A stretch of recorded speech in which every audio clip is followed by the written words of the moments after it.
मेरे लिए एक भावुक क्षण भी है, क्योंकि परिवार के एक बड़े, परिवार के एक बुजुर्ग जिनको देखकर राजनीति में एक एक कदम आगे बढ़ाया और जिनसे बहुत कुछ सीखा, चौधरी बीरेंद्र सिंह जी से, किसी वजह से वो परिवार के सदस्य नहीं रहे, पर उसके बावजूद भी उनका स्नेह, उनका प्यार, उनका मार्गदर्शन लगातार साथ रहा और आज फिर वो परिवार के सदस्य हैं।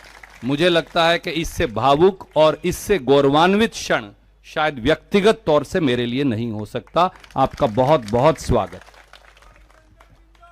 मैं केवल एक बात और कहूंगा, जैसा आदरणीय मुकुल जी कह रहे थे, स्वर्गीय राजीव गांधी जी के साथ, आदरणीय सोनिया गांधी जी के साथ और उससे पहले इंदिरा जी के साथ लंबे समय तक आपका जो राजनीतिक जीवन है वो हरियाणा में और देश में कांग्रेस जनों के लिए एक अनुसरण का विषय है।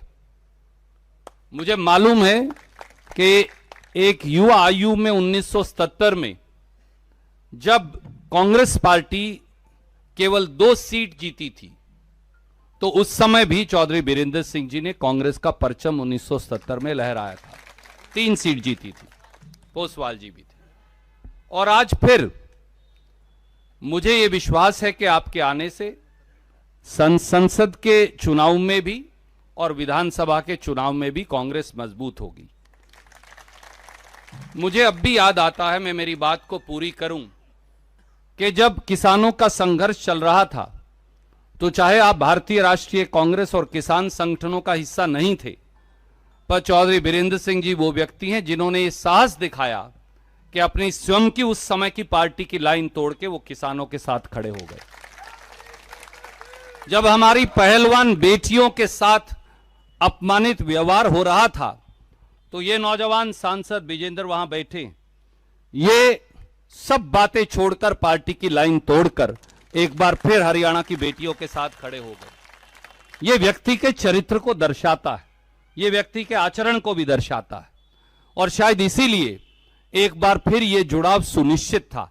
ये प्रभु ने लिख रखा था, ये गांव खेड़े ने लिख रखा था, और आज फिर ये जुड़ाव हुआ है।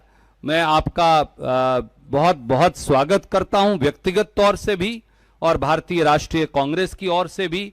मुझे ये विश्वास है कि हरियाणा में अगली सरकार बनाने में ये निर्णय निर्णायक साबित होगा। आप सबका बहुत बहुत स्वागत।